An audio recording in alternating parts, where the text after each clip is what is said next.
Olá, querido irmão, querida irmã, este é o programa Tesouro da Igreja. E eu, Luiz Carlos, juntamente com você, estamos aqui continuando os nossos estudos sobre essa declaração da Congregação para a Doutrina da Fé, declaração Dominus Iesus, o Senhor Jesus. Bem, hoje nós vamos entrar então nessa parte que chama-se Missão Universal da Igreja. A missão universal da Igreja nasce do mandato de Jesus Cristo e realiza-se ao longo dos séculos com a proclamação do mistério de Deus, Pai, Filho e Espírito Santo, e do mistério da encarnação do Filho, como acontecimento de salvação para toda a humanidade. São estes os conteúdos fundamentais da profissão de fé cristã. Creio em um só Deus, Pai Todo-Poderoso, Criador do céu e da terra, de todas as coisas visíveis e invisíveis. Creio em um só Senhor Jesus Cristo, Filho unigênito de Deus, nascido do Pai antes de todos os séculos, Deus de Deus, luz da luz, Deus verdadeiro de Deus verdadeiro, gerado, não criado, consubstancial ao Pai. Por ele todas as coisas foram feitas. E por nós, homens, e para a nossa salvação, desceu dos céus e se encarnou pelo Espírito Santo no seio da Virgem Maria. E se fez homem. Também por nós foi crucificado sob Pôncio Pilatos, padeceu e foi sepultado. Ressuscitou ao terceiro dia, conforme as Escrituras, e subiu aos céus, onde está sentado à direita do Pai, e de novo há de vir em sua glória para julgar os vivos e os mortos, e o seu reino não terá fim. Creio no Espírito Santo, Senhor que dá a vida e procede do Pai, e com o Pai e o Filho é adorado e glorificado. Ele que falou pelos profetas. Creio na Igreja Una, Santa Católica e Apostólica. Professo um só batismo para a remissão dos pecados e espero a ressurreição dos mortos e a vida do mundo que há de vir. Bem, aí está, querido irmão, querida irmã, a nossa profissão de fé. Bem, o que é a missão universal da Igreja? A missão universal da Igreja é a mesma missão de Jesus. Jesus, ele tinha uma missão. Nós chamamos de tríplice munus, quer dizer, 3 serviços. Quais que eram os serviços de Jesus? Evangelizar, governar e santificar. Esses eram os 3 serviços que Jesus tinha que fazer aqui na Terra. Bem, ele fez. E como nós vimos no nosso último encontro, ele deu autoridade para os apóstolos continuarem a obra dele. Lembra que nós vimos aí que ele recebeu autoridade, ele diz: toda autoridade foi me dada no céu, na terra, nos infernos, não é verdade? Então, agora o que eu faço com essa autoridade? Eu passo para vocês. Então, ide. Quer dizer, fazem o mesmo. Vão evangelizar, vão batizar as pessoas, vão salvar as almas, vão espalhar a boa notícia, dizer que o mundo tem sim solução, tem salvação, nada está perdido. Então é isso, não é? A igreja vem proclamando isso desde todo sempre. Agora, a igreja também elaborou então aqui esses dogmas, não é? Por exemplo, o nosso credo, esse credo aqui que nós acabamos de ler. É o credo niceno-constantinopolitano. Foram necessários, então, 2 concílios para elaborar todos esses dogmas da nossa fé cristã. Por que a Igreja Católica ela tem dogmas? Bem, a Igreja Católica tem dogmas porque a Igreja é um mistério. Assim como a encarnação do Verbo, a encarnação do Filho de Deus no seio da Virgem Maria, também é um mistério. Assim como a virgindade perpétua de Nossa Senhora é um mistério. Assim como a igreja, corpo místico de Cristo, olha, corpo místico, já o próprio nome diz, né? Corpo misterioso. Então já é um mistério. A própria igreja, porque o que é a igreja? A igreja é o corpo de Cristo, onde todos nós estamos inseridos ou enxertados nesse corpo pelo batismo. Então nós formamos o corpo de Cristo, onde ele é a cabeça e nós somos os membros. Bem, tudo isso é mistério, porque ninguém vê o corpo de Cristo assim, dessa forma que nós possamos imaginar. Temos os sacramentos. Os sacramentos são mistérios. Não tem como você explicar um sacramento. Não tem como você explicar que dentro daquela fração do pão está ali dentro Deus Todo-Poderoso. Sua divindade está ali. Mas também está a sua humanidade. Então sua carne e seu sangue, né, que fazem parte da humanidade de Cristo, da humanidade do Verbo encarnado. Então ali está Deus e ali está também o homem Jesus Cristo. Está sua carne e seu sangue, nós comemos na Eucaristia. Mas como isso é possível? Bem, então isso só foi possível porque Deus se aproximou dos homens. Deus se encarnou, Deus veio até nós na pessoa do Verbo, do Filho dele. Nasceu de uma mulher e aí ele então pôde instituir essa igreja depois de sua morte, sua ressurreição, evidentemente. Mas aí está, querido irmão, querida irmã. Tudo na igreja é um mistério. Tudo na igreja católica é mistério. Nada podemos explicar cientificamente, matematicamente, psicologicamente, nada. Nada podemos afirmar deste modo. Porque a igreja, ela é puro mistério. Tudo dentro dela é mistério. Então nós temos que ter dogmas para acreditar em algo que nós não vemos, em algo que nós nunca vimos, nunca vamos ver, a não ser no céu, né, na visão beatífica, se o Senhor assim permitir.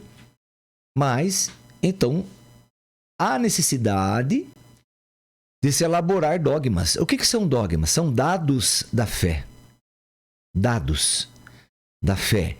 Para que possamos, através desses dados, crer no que nós não vemos. Crer, acreditar no que nós não entendemos. Então são necessários dados da fé para isso.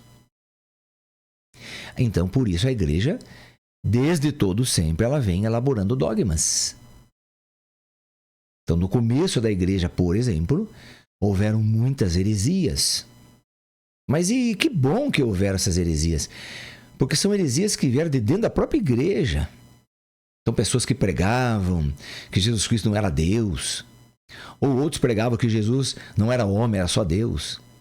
Ou outros pregavam que Jesus não era nem homem, nem só Deus, era um fantasma. Então, era qualquer coisa, menos Deus e menos homem. Então, houveram muitas heresias. E aí, o que aconteceu? Então, como houveram as heresias, Deus colocou os apologetas. O que é um apologeta? É uma pessoa escolhida por Deus para defender a fé. Então, nós temos aí, por exemplo, o período da patrística. Patrística são os padres da igreja. Padre em latim, você sabe, quer dizer pai. Então, o período da patrística foram os 7 primeiros séculos da nossa igreja. E nestes 7 primeiros séculos, esses apologetas, esses homens fervorosos no espírito, na graça de Deus, eles então foram ajudando o magistério da igreja a pensar e a definir os dogmas. Tudo em oração, é muito estudo, mas também com as revelações que vinham desses apologetas, desses homens de Deus, mulheres de Deus, então que contribuíram para o entendimento das coisas que não são possíveis entender. Mas, como que eu digo que nós entendemos o que não entendemos? Bem, nós entendemos até o nosso limite. O que cabe ao ser humano entender sobre aquele determinado dogma, Deus dá a consciência. Nesta consciência que Deus dá, então, para o ser humano, no que ele pode discernir, no que ele pode entender, então são definidos os dogmas. Então aí sim, a capacidade do ser humano é dada para ele definir um dogma, mas ele mesmo não entende aquilo que aconteceu. Por exemplo, quem que vai entender que Nossa Senhora é virgem antes, durante e depois do parto. Então, eu acho engraçado que quando eu estou dando aula sobre estas coisas, os alunos tentam explicar. Eu acho engraçado isso. Bom, antes do parto, tudo bem. Então, antes do parto quer dizer uma mulher é virgem. Mas se ela engravidou, ela perdeu sua virgindade. E Maria, então, não perdeu sua virgindade quando ela engravidou. Por isso que nós dizemos que Maria é virgem antes do parto. Quer dizer, então, quando ela já estava gerando Jesus Cristo, ela não havia perdido sua virgindade. Bom, até aí a gente consegue entender alguma coisa. Por quê? Porque foi o Espírito Santo que trouxe a semente divina e colocou no útero de Nossa Senhora. Então, isso foi uma obra do Espírito Santo. Claro que Deus, Pai, Filho e Espírito Santo são espíritos, não tem carne, não é? Então, claro que foi possível ao Espírito Santo trazer a semente divina. Semente, eu quero dizer aqui, em latim, sêmen. Né? Então, o sêmen do homem, o homem coloca o sêmen na mulher, que é a semente humana, para gerar um ser humano dentro da mulher. Então, se o homem não colocar a semente ali, não tem como brotar, não é? Um ser humano. Então o anjo, ou melhor dizendo, o Espírito Santo, trouxe o sêmen de Deus, vamos dizer que seja assim, mas na doutrina fala semente, né? Então trouxe a semente divina e colocou dentro do útero de Nossa Senhora. Até aí a gente dá para entender, né? Agora, quando nasce, então ela é virgem aí, já é virgem porque não houve intervenção humana. Foi intervenção divina e, portanto, espiritual. Então, não tirou sua virgindade. Agora, no nascimento de Nossa Senhora, ou melhor dizendo, no nascimento de Jesus Cristo, ela não perde sua virgindade. Então, isso que é interessante. Ela não perde a sua divindade antes, durante e depois do parto. Não perde. Então, isso é um mistério. Aí já não dá para entender, né? A gente sabe como é que nasce uma criança. E Jesus nasceu de modo diferente. Até teve muita gente, né? Até muitos santos da igreja, dizendo que Maria estava ali grávida e de repente apareceu Jesus do lado de fora dela. Apareceu Jesus. Bem, então a gente sabe, né? Claro, isso aí é uma fé, como eu vou dizer, até infantil, vamos dizer assim, porque eles tentaram explicar o inexplicável. Então, nós não estamos aqui para explicar o inexplicável, de jeito nenhum, de forma alguma. Nós estamos aqui para observar, para olhar, para sentir, para ficar extasiado diante do mistério. Nós estamos aqui para isso. Então, nós estamos aqui, na verdade, para contemplar o mistério. Então, vamos contemplar o mistério de Nossa Senhora. Virgem antes, durante e depois do parto. Vamos contemplar isso. Então você vai contemplando sem entender nada. E daí você vai louvando a Deus, você vai glorificando a Deus porque Ele fez aquilo, um milagre, algo impossível aos nossos olhos. Para Ele não, porque se Ele fez, para Ele não é. Mas para nós é. Então, e assim sucessivamente, né? Tantos outros dogmas que nós temos na igreja aí. Mas então, foram sendo elaborados dogmas que Deus criou o céu e a terra. Então Ele criou o homem à sua imagem e semelhança. Então, quer dizer, não veio aí de uma evolução, como muita gente diz. O homem veio da evolução do macaco. Não, isso não existe. Nós somos feitos à imagem e semelhança de Deus, diz a palavra da revelação. Ou nós acreditamos na palavra da revelação, ou acreditamos em teorias humanas que não levam a nada. Então, o que diz a revelação de Deus? Que nós somos feitos à imagem e semelhança dele. E até onde eu sei, Deus não é nenhum macaco. Então, não fomos feitos macacos. Não tem esse negócio de evolução. Não existe isso. Assim que o Senhor nos fez, dessa forma que Ele nos fez, dessa forma que Ele fez todas as aves, os répteis, os animais. Ele fez tudo, as plantas, os rios, Ele foi montando. Então, Deus que criou tudo isso. Deus que criou. Se nós tirarmos de Deus a criação, o poder da criação, nós estamos resumindo Deus a um punhadinho de pó em nossas mãos. Agora, Deus é um punhadinho de areia em suas mãos? Não é.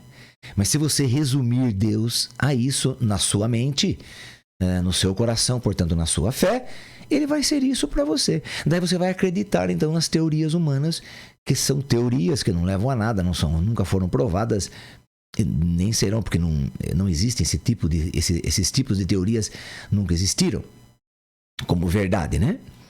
O que nós temos que acreditar então é na revelação de Deus. Agora, diante da revelação de Deus, a igreja então, esses pais da igreja, eles vão elaborando dogmas e montando o nosso maior dogma aqui, que é o credo.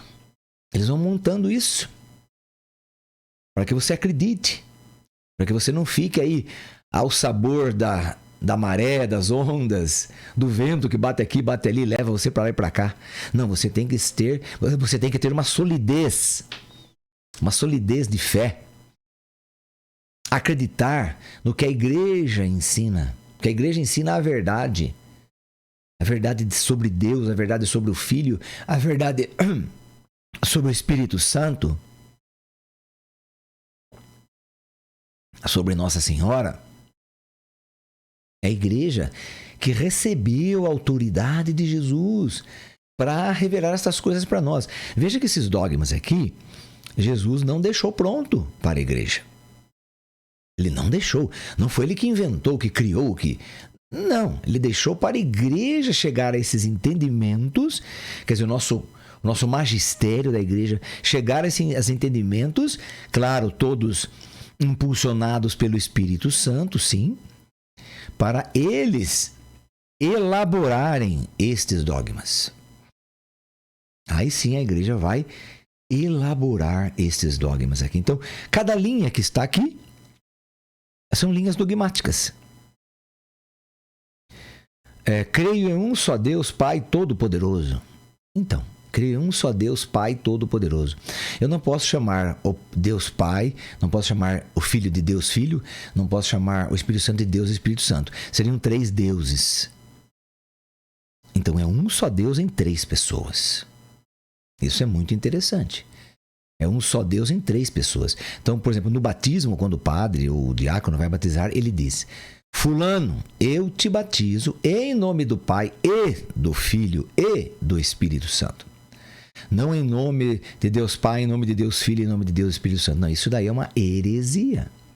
Porque daí seriam 3 deuses. Nós não temos 3 deuses. Nós temos, então,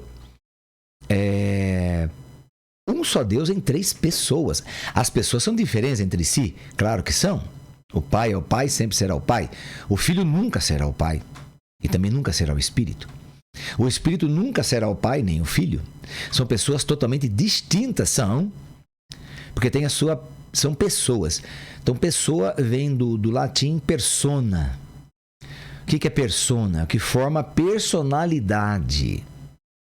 Então, eu, Luiz Carlos, tenho uma personalidade. Você tem outra personalidade totalmente diferente da minha. E a minha é totalmente diferente da sua. Cada ser humano tem a sua personalidade. Em alguns seres humanos tem problemas aí. Acontecem sim problemas nessa ordem psíquica. Na ordem psíquica. Não estou falando de ordem espiritual, estou falando de ordem psíquica. E eles desenvolvem outras personalidades. Então são pessoas que têm problemas psíquicos. Então, ora é uma pessoa, daqui a 5 minutos é outra pessoa. Nós até, muitas vezes falamos, tem gente que parece, que uma hora é o sol, outra hora é a lua, parece o polo norte, o polo sul. Então, nós até falamos essas coisas. Então, mas o que é isso aí? É um desvio psíquico, e onde a pessoa desenvolve essa outra personalidade que ela é. Já não é mais aquele fulano, mas é o cicrano, é outra pessoa. Então desenvolve, desenvolve. Sabemos que existe isso, claro, e tem que ser tratado isso, evidentemente. Mas não é para ser assim, isso é um caso anormal. O que é um caso normal, então, é você ter a sua personalidade própria. E essa personalidade sua vai se formando durante a sua vida. Ela nunca está terminada, ela nunca está pronta. Essa personalidade sua, ela vai poder ser alterada ou para melhor ou para pior até o último dia da sua vida. Então isso é muito importante nós distinguirmos isso. Por quê? Porque a nossa personalidade chama-se caráter. O que é o caráter? É o que é o ser humano, como gente, como pessoa. Então, o Luiz Carlos, ele tem um caráter assim, eu vejo que ele é assim, desse jeito. Então, já tem uma ideia do que é o Luiz Carlos. A outra pessoa ali, ela já é assim.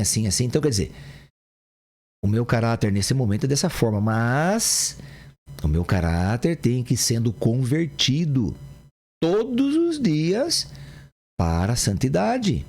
Então a minha personalidade, ela tem que se moldando aos poucos e todos os dias, em todos os momentos, para a personalidade de Cristo. Então daí eu vou me santificando. Então conversão não é algo que aconteceu lá atrás e acabou. Não. A conversão, ela é constante, ela é diária. Ela é todo o tempo, todo dia, todo momento. É a minha conversão. Então aí está. Então os três da Santíssima Trindade têm personalidades diferentes. Ok? Eles são totalmente diferentes uns dos outros quanto à personalidade. Mas são exatamente iguais quanto à sua divindade. Então, quanto à essência, eles formam um só Deus em três pessoas. Não sei como é que é isso. Claro, ninguém sabe, nem o Papa, nem ninguém. Se ninguém sabe, isso é um mistério. Aliás, é o maior mistério da fé católica, é a Santíssima Trindade. É o maior mistério. Nós temos, como disse para você, muitos mistérios dentro da igreja. Os 4 maiores, eu posso dizer aqui para você. Os 4 maiores é a Santíssima Trindade, primeiro. Segundo, a encarnação do Verbo. Terceiro, a Santa Missa, que é um mistério, meu Deus, fantástico. E quarto, Nossa Senhora. Então, esses 4, vou repetir para você, quiser marcar aí. Esses 4 são os maiores mistérios da igreja. Mas, como disse a você no início desse programa, a igreja toda é mistério. Então, tudo dentro da igreja é mistério. Então, vamos lá, vou repetir.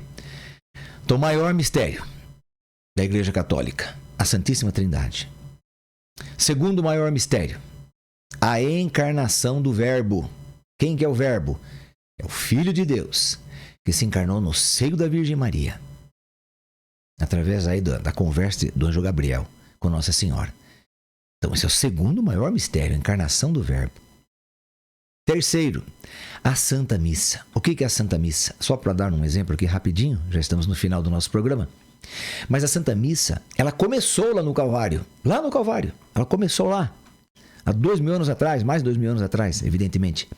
Mas ainda não terminou a missa.